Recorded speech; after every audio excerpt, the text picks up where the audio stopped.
Hello, everyone. This is John Browning with the Building Your Life podcast. We do this every single week, and Michael DeLon today is once again not with us, but in his place, we have a special guest, Gabriela Chang. And Gabriela does a lot of work with women. I'm really excited to speak with her today. She has her own podcast called Magnetic Goddess. It's helping women establish healthy relationships and how to improve their lifestyle. And I'll let her introduce herself. She is in Florida. She has a really interesting background doing some really great stuff. I'll let her introduce herself, and then we're going to chat just a little bit about some of what she does and what she's run into in her own personal experience, as well as how she helps other women. So Gabriela, tell us a little bit about you. First of all, just right up front, how's the best way to get in touch with you? Hi, John. Thank you so much. The best way is by going to theromancechat.com and book your clarity session with me if you're interested in improving your dating and relationship patterns. All right, very good. And what was that again? What's the website again? Theromancechat.com. Chat.com. We'll put that in the show notes so everybody can see it down below. If you're looking at this on YouTube or Vimeo or wherever you consume your podcast, we'll put it in there so they'll be able to see it. But we just met, goodness, what's it been? 3 weeks ago, right? 3 or 4? Yeah. About 3. Yeah. So, and we were chatting a little bit, and I was really intrigued by what you are doing and helping women, basically kind of empowering women. Yes, right? In a way. Empowering and teaching them how to pretty much have the best life of their lives, how to enjoy life, how to have pleasure and balance with, a successful career, building a business, but, everything through the lens of having a successful relationship with a healthy, conscious, masculine man. Cool. I like that. I've been married. For those of you who listen to the podcast all the time know that I've been married over 30 years, and there's been ups and downs in that. And a big part of it has been really the balance in our relationship. My wife, Christine, and I have, we've had times where it got out of balance, and that was a problem, but we've had 6 children and 3 girls, 3 boys, and trying to raise my daughters in a way that they are dependent upon their spouse, but yet very independent as well. And of course, this podcast really focuses on, yes, building your life, but it's supported by your assets and portfolio. So it's in those financial matters.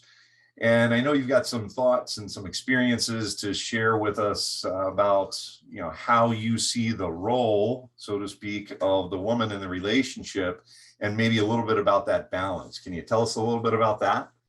Yes, and I appreciate you sharing your story about your children. You're so lucky you got 3 and 3. I love that. I wish I will have 1 and 1, but that would be for me, just 2. It gets a little hectic with 6 of them, but most of them are grown now. There's only one still going through high school. It's our last one, and we've got our first 2 grandchildren. So I feel really old now.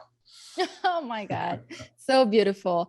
And yes, it's so important to teach our children nowadays, specifically, the differences between being dependent and also being independent, because there is a distortion going on with our generation in our current society, where women were strong, we're independent, and we don't need men. Well, if we don't need men, what are they there for? Because I can assure you that deep down, there are many reasons we don't need men and we can do it all. But however, it feels good to have a man next to us who's giving us support, who's just there holding our hands or giving us a hug, which many times that's all we want, gentlemen. We don't want the solutions. This is important. I always want to fix something. What's the problem? Let me go fix it. Give me a wrench. I want to fix it.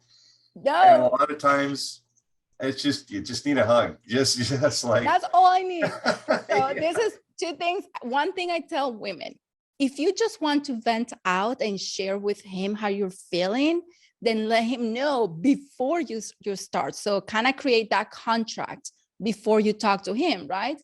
And then for the gentleman, if you know that you need to fix something, like the car is broken, like the faucet is leaking, something is broken, go fix it. But don't try to fix your woman. We don't need fixing.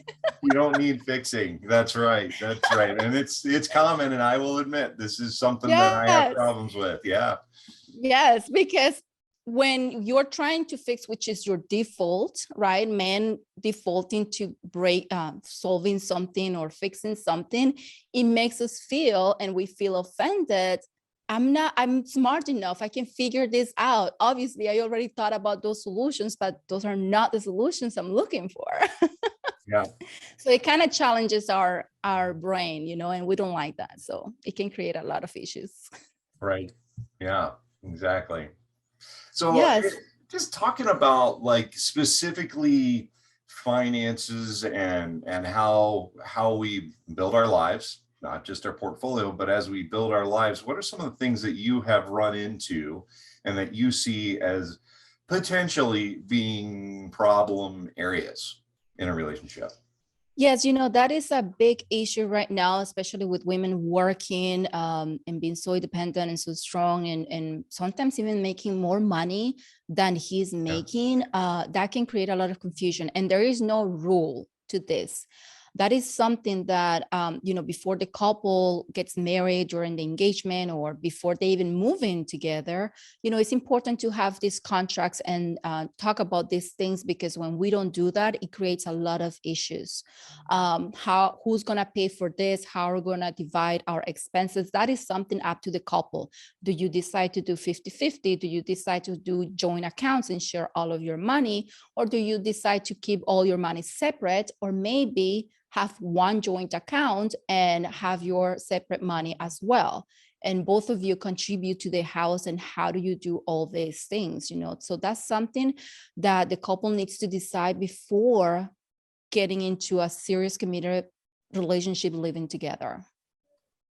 Yeah, What do you think about that, John? I would be, I'm 100% on board with that. And the idea of talking about this stuff up front, because it can be uncomfortable, even 30 years in, sometimes it can be uncomfortable to talk about, because I'll have something that I'm just like, it really annoys me that she spent X number of dollars on something that I feel is maybe frivolous, but to her, it's like everything, right? It means a lot to her, and vice versa. I see this, wow, look at that new tool. I really need that new tool. And I go out and I spend all this money on this tool, or whatever it is for me. Maybe it's golf, or whatever it is for that person.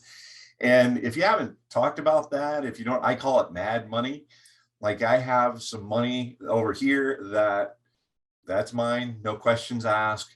I can go spend it. I can go waste it. I can just, it's that. And she has hers. And Mhm. what's important to her, I'm not allowed to ask any questions about that. That's just it seems like a little thing, but it can become so big. And one of the things I was really surprised about, Gabriela, as I did more and more research into couples and relationships and the idea of building your life, not just your portfolio, is that it falls right on there, number 3 in most surveys as to why people get divorced. Yes. That was so high. That not understanding or misunderstanding the role that money plays in the relationship. And Mhm. it's bigger than most people realize, and we tend to avoid those uncomfortable things. But if you're gonna get married, you're gonna live together, and this is something you need to have the discussion about, Yes, preferably with the absolutely. third party, by the way. Because that third party, if they're skilled at it, they're going to ask Mhm. the why questions, the hard questions in front of both of you, and sort of force the issue. You have to respond in it. And if I see one party in the couple that is not answering, you can kind of tell, they're not answering. Force the issue. No, okay, John, you need to be quiet for a minute. Sally, I can tell you want to say something. What is it that you want to say? And you don't allow the cop out. Oh, no, it's nothing. You don't allow that, right? Mm-hmm. Things like that. And I think that by you saying that, I just had the thought that will save you hours of therapy, headaches, a lot of tears, a lot of slamming doors, and divorce. Getting divorced is not easy, is not cheap. So by just going to someone like you to ask for advice and counseling, even if they don't decide to do it your way or the way you suggest, it will save a lot of headaches and heartaches at the end. So I think that is vital for any relationship, because the main reason couples get divorced is communication. Yes, that's right. And not having those contracts. And it's not just financial contracts that we need to discuss. There are a multitude of contracts that we have to discuss. Sometimes there are even silent contracts that we don't have to discuss, but we know this is a contract him and I have. Yeah, that's right. Well, we kind of talked a little bit about this in this last little bit, but as not really even as we get older, but I mean, it can happen at any time that there's one person in the relationship that, listen, money's just not their thing. They hate it. They'd rather go do something else, or they'd rather concentrate on their career. And frankly, that's a lot of people, right? There's very few people that are really nerdy like me, and money is my whole career, and managing portfolios is kind of what I get up in the morning for, right? I enjoy doing that. There's not too many people that are like me, but typically in a relationship, one person kind of just gravitates towards, they always balance the checkbook. They always, sign the contracts when it comes time to buy the car or whatever that might be. Have you run into some of the stuff like that? And what do you suggest or think about? Yes, absolutely. And because I mainly work with women, I do have a lot of resistance from women when it comes to those conversations, because it's not that we lack, it's not that we don't understand numbers, but it's just choosing who wants to have the roles of finances or the kids or the house, or the different roles that we have to assume in a house. Just a relationship is just like a business. You cannot have two CEOs, you cannot have two presidents, because you will always be bumping heads with each other. So there's always one who's leading in a certain situation, and then there's the other one who's following and accepting. You can give your opinion, you can give your feedback, but at the end of the day, the decision lies on one person. And it's not like he's always going to have the right to make the decisions, right? Because that's where the issue comes with a lot of women feeling that we don't want to go back to the 50s, right? Where we didn't make any decisions and our opinions didn't matter. It's not about that. But many women go to the other extreme where they are always competing, and that power struggle can destroy a relationship. But when you have these contracts, when you're able to discuss who is going to handle the certain situations or the certain decisions that we have to make in our lives, who has the final saying. And when it comes to finance, I was at least, I was married for 9 years. I got divorced 4 years ago. And I remember when I was going through my divorce and, finding my apartment, getting out of the house and rebuilding my life, I missed, even though I was the one who ended the relationship, I missed my ex because he was the one taking care of all of our finances. Even though I was splitting all of our bills and I was giving him money to cover for all of our expenses, he was the one dealing, he was the one signing, he was the one paying the deposits and dealing with all of that stuff that I didn't have to worry about that. I just transferred the money, right? But then it was my turn when I bought my house. It was my turn to go through the whole process. And it was very complicated and difficult. And many times I don't have time to do that. If I have a husband, if I have somebody who can take care of those things, I don't need to take care of that either. I don't need to put my nose where it doesn't need to be. right? So we start little by little getting dependent on the other person. But what are some of the backup plans? What are some of the things that we can look for so that, you know, bad things happen, one is down, or he passes or divorce? What are some of the things that we can start taking care of right now so that when the inevitable happens, we, as women specifically, we don't feel scared, we don't feel, you know, like the world is ending and what do I do now? And I don't know how to do any of these things because he always did it for me. I know one of the tricks that tricks or tips, whatever you want to call it, that my wife and I have used over the years is I would work with the checkbook, and I'm kind of the numbers guy, so it tends to come my direction, but I would turn that over to her. I said, you need to learn how to do this, how this is done, kind of where all the accounts are. And then she would do it for, you know, she tried to do it for as little as possible, but I wanted her to learn how to do it. And she saw the value in that. And the other thing that I see all the time when, you know, unfortunately we men, we tend not to last as long as women do. And so we see this all the time where the man passes away, and the woman in the relationship is suddenly like, I don't even know where the papers are. I don't know what's an estate plan, you know. If so, I always encourage couples to go together and do your, first of all, if you don't have a will or if you don't have powers of attorney, those of you who listen to this all the time know I'm constantly saying I can help get you in touch with. I'm not a lawyer, I'm not going to do this, but I have people I can get you in touch with that I know and like and I trust, like Gabriela. She's not a lawyer either, but for what she does, I would clearly recommend her. Thank you. But we can get you in touch with the right people to get your estate plan in order. And then both members of this couple need to know exactly where all those accounts are, where those documents are, where's the insurance papers. But so often, I find this all the time, usually 2 or 3 times a year with my clients. I find, even as much as I sort of preach about it, I find that this is a problem. So yeah, keep in mind. And what will be your recommendation for women who don't want to do any of the numbers and they are resistant towards handling or managing anything of any of the finances? Or what will be the best way to ask him to teach her how to balance, how to teach her how to do all the numbers? I'm gonna careful not to stereotype here, but I'm gonna say most men, unless they're trying to hide something, right? We like to teach. It makes us feel good. Right? True. It does. It really does.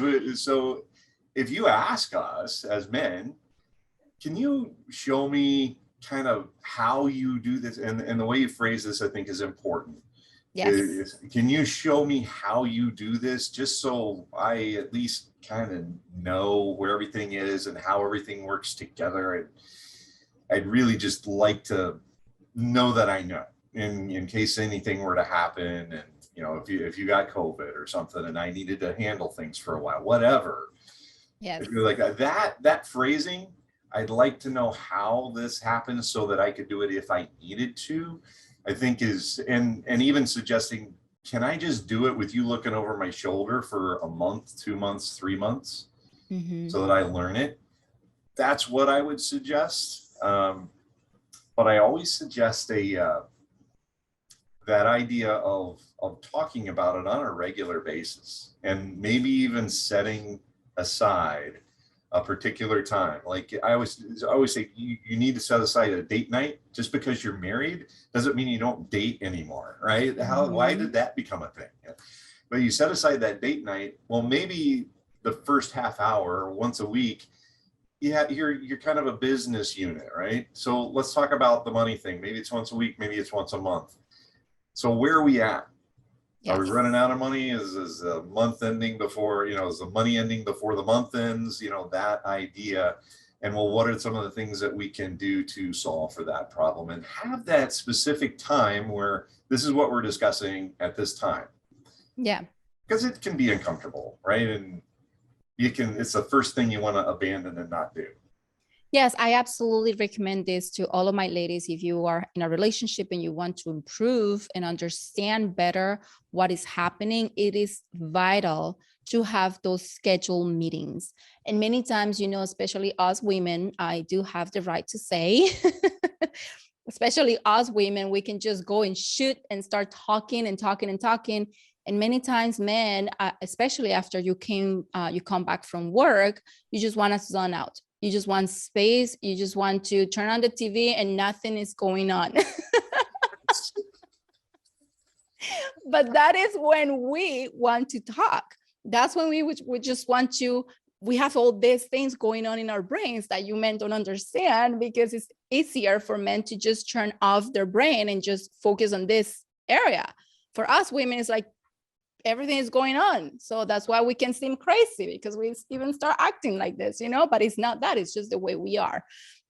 So it is vital to schedule those meetings maybe once a week, maybe on a Sunday or a Monday after work, after dinner. Let's have 1 hour and talk about finances. Let's talk about the problems. Let's talk about what's going on in our relationship, so that we can get on the same page and ensure that we are driving this together, right? Because what happens many times is that couple just starts driving in different directions until there is no communication, there is no love, there is no passion, romance, or anything. So it's important to have these weekly or monthly meetings, definitely weekly dates, even if it's just staying at home, popcorn and a movie, but definitely having those weekly, romantic, passionate dates. I call them sexy nights. It's important to have them. I agree 100%. And I've been guilty. We have been guilty of not doing that for periods of time. And especially when you get busy, when kids come along, careers, get in the way, it's like you got to work late, you're coming home, you're so tired, right? But setting the right time aside to do these things. And I would even say, that whole topic of money, it might take, maybe you have to set aside an hour a week at the beginning, but soon, and trust me on this, when you get on the same railroad track and you're going in the same direction every day, it'll take 15, 20 minutes. Yeah. Just sort of touch base. What happened here, here, here? Okay, great. We're good. Because once you're in the zone and you're flying together, you don't have to spend that much time on it, because you spent the time up front. You invested up front in that relationship, and both people understanding it. So yes, and when you come together once a week and you decide on your weekly goals, you schedule that week and you put in the, let's have a business meeting, financial meeting this day at this time. Do you agree? Are we good with that? Put it in the calendar. We can do shared calendars now, with the smartphones, and also put in the sexy time, the sexy night, put it in there, or whatever you want to call it, put that time in there. So, that is blocked. Nothing else happens there unless the two of you decide to do something else, but it is blocked. Just like you block a session with the doctor, just like you block a session to go and shopping if you want, or whatever you want to do. This is sacred time for your relationship, and it must be blocked. Yeah. So that will help when things are difficult and life gets too easy. Sometimes in those moments, we cannot be spontaneous. We have to actually book our calendars a week or 2 weeks in advance, which is, entrepreneurs, many of us, that's what we do. Our calendars are booked a month in advance. So I need to have everything that I'm going to do. My pleasure time is already built into my calendar. Otherwise, I'm just going to be go, go, go, go, go. And I never get to enjoy myself. Right. Exactly. Yeah. Well, before we go, Gabriela, I want to thank you, first of all, because you obviously have thought about this a lot. You've got a lot of experience with this. I want people to reach out to you. And again, we'll put that, spell out that, I want to make sure everybody hears that, because some people just consume this over audio. Spell that out for us. What that website that is the best place for them to go is? The Romance Chat. So that's going to be T as in Thomas, T as in Thomas, HE, Romance, ROMANCE, ANCECHAT.com.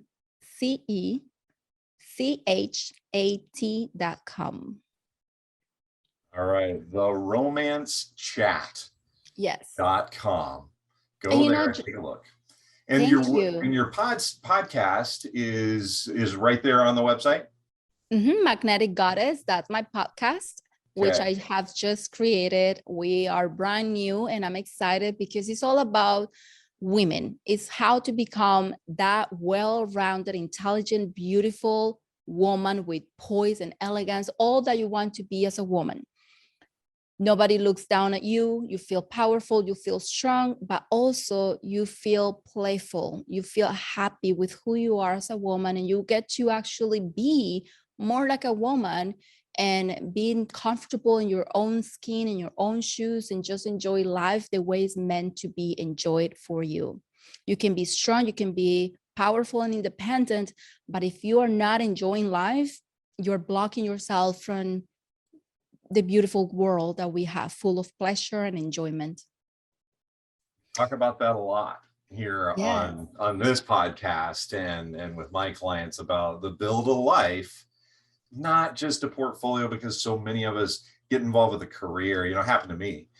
You get involved with a career, you're working so hard, and you begin to get on this hamster wheel, right? The treadmill, and you're not really going towards anything except for maybe a bigger portfolio, but you're not building your life and the life that's going to bring you joy in the future. You're not investing in that. And what that means for you is much different than what that means for me. And sitting down to talk with somebody like yourself or myself, one of our guys, is that we talk about that just as much as we talk about the actual portfolio and guarding against risk and all that other boring stuff, right? We talk about what you really want and why you want it. So yes.